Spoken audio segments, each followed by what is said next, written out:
do today. We're gonna learn and play. Okay. Sing a song and pray. That's right. God really loves us. God really, really cares about you, me, our families. That's right. God's always right there. Woo! Let me fix my curls. You've tuned into Callie's world. That's right, boys and girls. Welcome to Callie's world. Hey, friends! Wowzers! I got up a little late this morning for basketball camp at my church. I could just hear Coach Stephen say, Callie, I'm glad you're here, but you're late. 2 laps and 10 layups. Please. don't get me wrong, I love laps and layups, but I still didn't want to be late. I didn't want to miss the morning prayer and morning cheer. For our morning cheer, we all put our hands in the middle on top of each other's hands. Coach says it's like our hands are making a sandwich and asks us what we're putting on the sandwich. What's on the sandwich today, Callie? I always say the silliest things, like sardines, or snails, or sour gummy worms. I didn't want to miss it. I was in such a hurry that I forgot to feed Joe. Poor Joe. I wonder what that must have been like for him. My poor buddy Joe. I wonder if he can never forgive me. While I give Joe a little extra treat, let's check out our Bible story for today.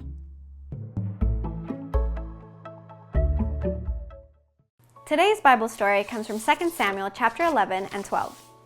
David was chosen by God to be the king of Israel, and he was a good king. But the best kings make mistakes, and King David made a really big mistake. He sent a man named Uriah to the front lines of a battlefield, where Uriah would most likely die, and he did die. Then, David took Uriah's wife to be his own wife. God was very disappointed in David's choices. God sent Nathan to give David a message. Nathan started by telling David a story.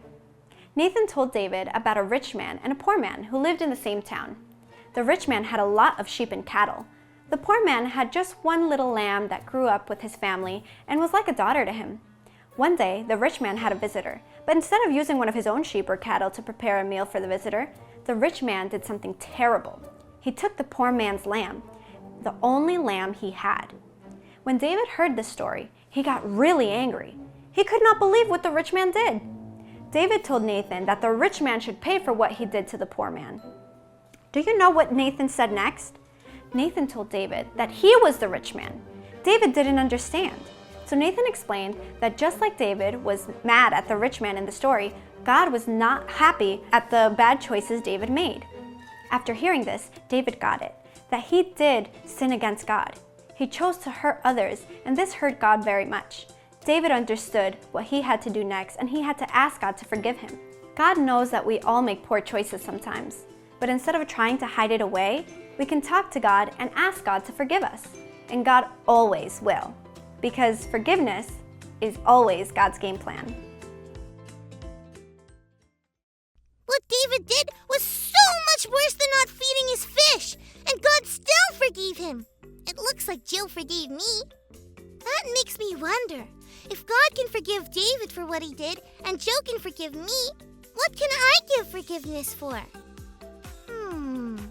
I know. My little bro came in my room the other day and read one of my books. While he was reading, he ripped one of the pages. I can still read it, but... A rip! A rip, Joe! I know! I was so mad! I still kind of feel mad about it.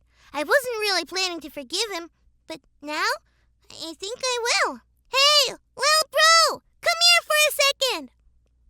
I can show forgiveness, too. My little bro was happy I forgave him. He had kind of forgotten about the book, but that's okay. Can you forgive someone today or ask for forgiveness? Remember, forgiveness is always God's game plan. Thanks for learning and growing with me. Peace out.